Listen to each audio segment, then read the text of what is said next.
सारी समस्या ही शिक्षा और लर्निंग के बीच की है। शिक्षा नियमित है, लर्निंग अनियमित है। लर्निंग आपकी शिक्षा को स्वयं अपनी शिक्षा बना लेने का काम सौंपती है। जैसे सूरज कब निकलेगा आज से 10 साल बाद, यह शिक्षा ने तो अब नासा से सीखने के बाद बताया, लेकिन पंचांग ने लर्निंग से बताया। लर्निंग ऐसे है, जो महिलाएं यहां पर बैठी हैं,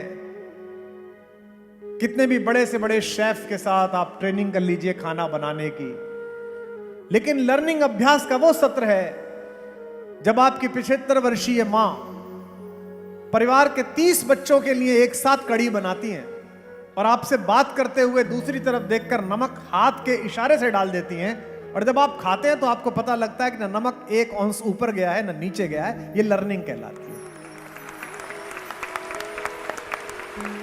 पश्चिम ने बड़ी योजना पूर्वक हमारे परिवारों से और हमारे समाज से लर्निंग को हटाया। उनका षड्यंत्र गहरा था और उनका षड्यंत्र अब भी गहरा है। सरकारें कभी भी संस्कृति की रक्षा नहीं करती। सरकारें सदा संस्कृति और धर्म का वाहन बनाकर जनता पर राज्य करती हैं। ये पुराना काम है, इसमें कोई नई बात नहीं। उनसे नाराज होना, उनसे शिकायत करना, उन्हें उलाहना देना, उनसे अपेक्षा करना व्यर्थ है। लेकिन वर्षों से इस देश में 2 सत्ताएं थी, एक थी राज सत्ता और एक थी ऋषि सत्ता। ऋषि सत्ता सदैव राज सत्ता के ऊपर थी। कभी आपने संस्कार विधि पढ़ी हो? मैं एक बार संस्कार विधि पढ़ रहा था तो उसमें मैंने पढ़ा कि राज्याभिषेक कैसे होता है। अब तो राज्याभिषेक होता है कि गवर्नर साहब, राष्ट्रपति जी शपथ दिलाते हैं, आदमी वो 4 लाइन की शपथ दोहराता है। कई नेता तो उसको 25 बार दोहराने के बाद भी देख के ही बोलते हैं, उसको याद करके बोलते हैं कि मैं शपथ लेता हूं। पहले जब राज्याभिषेक होता था तो आसपास के सारे राजाओं द्वारा लाए गए उपहार, राजाओं द्वारा दी गई बहुमूल्य वस्तुएं राजा स्वीकार करता था, और अंत में धर्मगुरु उस राज्य का एक सोने की छड़ देता था राजा को और कहता था कि सर्वदंडो असि। यह ब्राह्मण, क्षत्रिय, वैश्य, हरिजन, हमारे चारों आदरणीय वर्णों के लिए दंड का अधिकार राजा मैं तुझे दे रहा हूं। अब सुनने योग्य बात आगे आती है। राजा जैसे ही राजपुरोहित के, धर्माचार्य के पैर छूने के लिए झुकता था, वो धर्मगुरु एक मोर पंखों का चवर उसकी पीठ पर मारता था और कहता था धर्म दंडो असि। चारों वर्णों को दंड तू देगा, लेकिन तू अगर राज के मार्ग से च्युत हुआ तो धर्म तुझे दंड देगा, धर्म तेरा उपचार कर देगा। भारत का धर्म दंड कमजोर हो गया है, भारत की ऋषि सत्ता कमजोर हो गई। भारत में ऐसी वाणियां नहीं है, ऐसे लोग नहीं है जो राजा से कह सकें कि तू गलत कर रहा है। दुष्यंत कर्ण के आश्रम में जाता है तो बाहर अपना मुकुट छोड़ देता है। अभिज्ञान शाकुंतलम में यही लिखी गई, उज्जैनी में।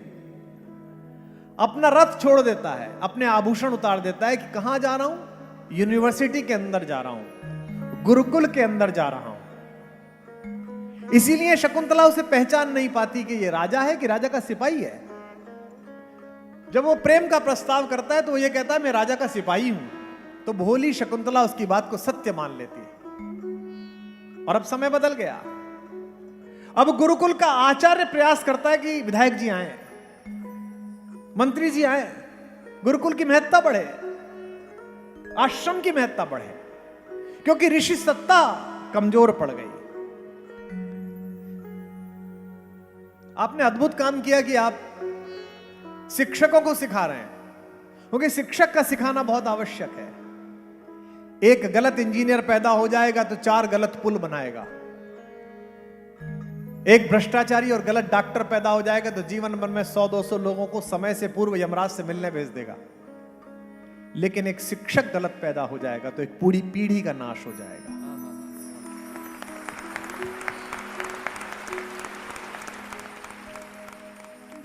100 चंद्रगुप्त एक चाणक्य नहीं बना सकते, पर एक चंद्रगुप्त 100 चाणक्य बना सकता है।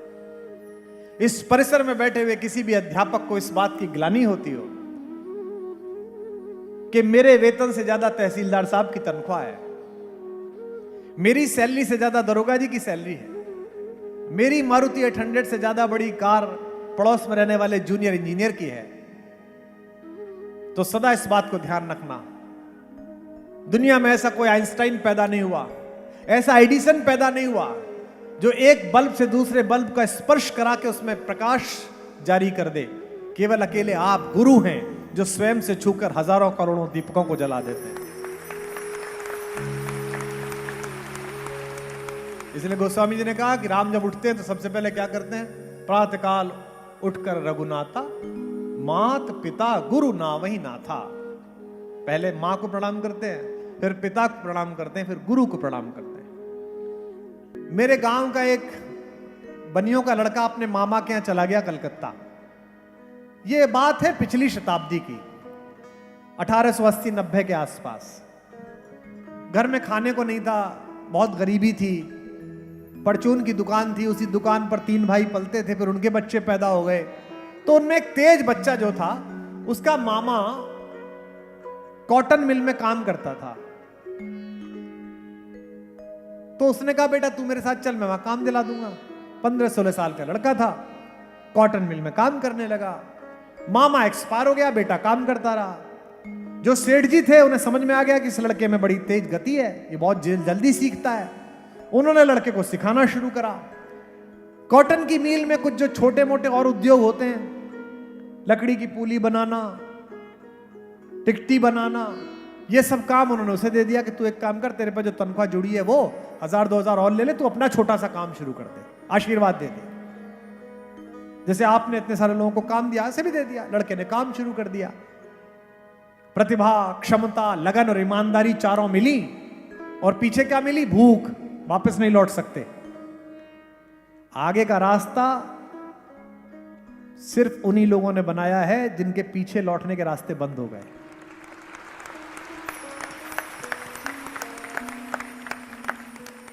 अमिताभ जी ने एक बहुत अच्छी बात कही। एक दिन उन्होंने चर्चा में कहा, बंबई में वो रुकता है जो लौटने का टिकट फाड़ के फेंक देता है। जिसके पास लौटने का टिकट है, जिसके पास लौटने की संभावनाएं हैं, वो चुनौती से वापस आ जाता है। राम के पास लौटने की संभावना नहीं है, 14 वर्ष चलना ही चलना है। इस लड़के के पास भी गांव लौटने की संभावना नहीं थी, चलना ही चलना था। 20-25 साल लगे। कलकत्ता की सबसे बड़ी कॉटन मिल और कॉटन मिलों की सप्लाई होने वाला सामान का सबसे बड़ा ट्रेड इस लड़के ने खड़ा किया। जब नई फैक्ट्री डाली हुबली के किनारे और वहीं अपना बंगला बनाया, तो मन में अहंकार आया ओनरशिप का। गांव लौटा हमारे, और हमारे यहां गांव में जो मंदिर है शंकर जी का, उसके एक पुजारी थे गांव के। गांव का पुजारी कैसा होता है बेचारा? सारा गांव से पैसा देता है, उससे थोड़ा बहुत दक्षिणा से पलता है। बोला पंडित जी पहचाना? जमुना लाल जी का लड़का छोटा वाला।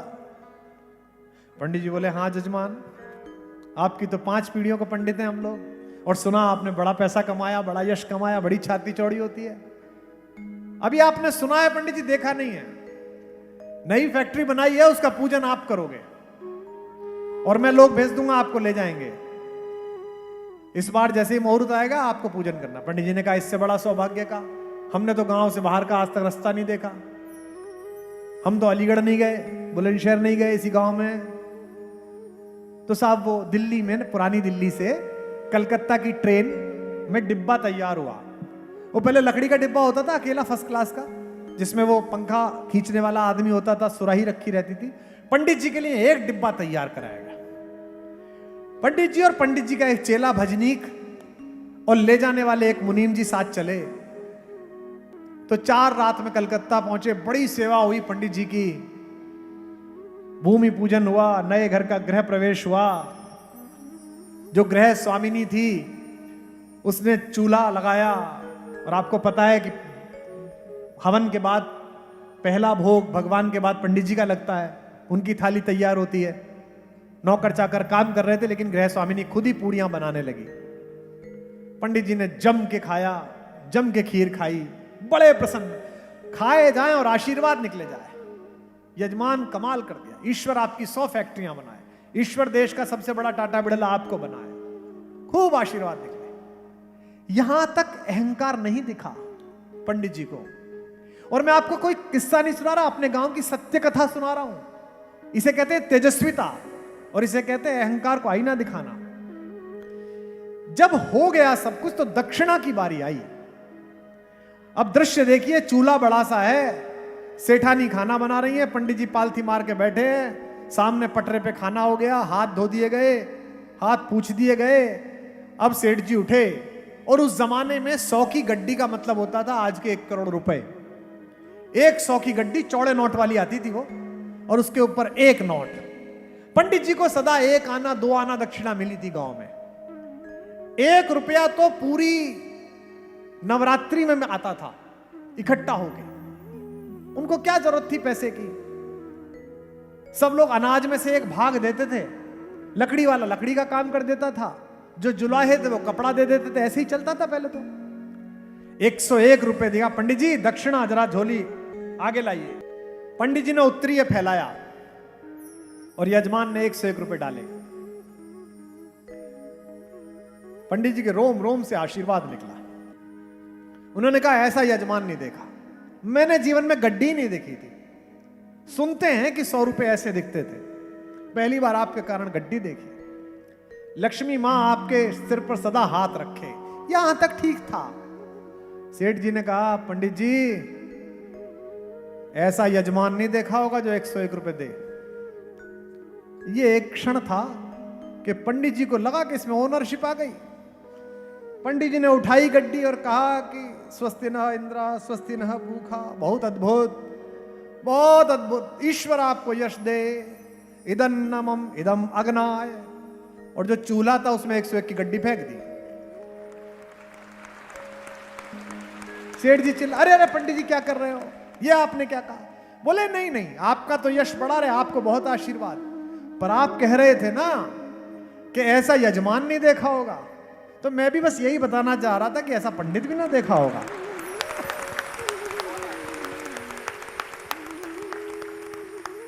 बाली के अहंकार को तोड़ने में राम का यही भाव था। आपको कभी लगता नहीं है कि राम ने रावण को पराजित किया, इसी पर दशहरा क्यों मना? रावण को तो इससे पहले कई लोग पीट चुके थे, सहस्त्रबाहु मार चुका था।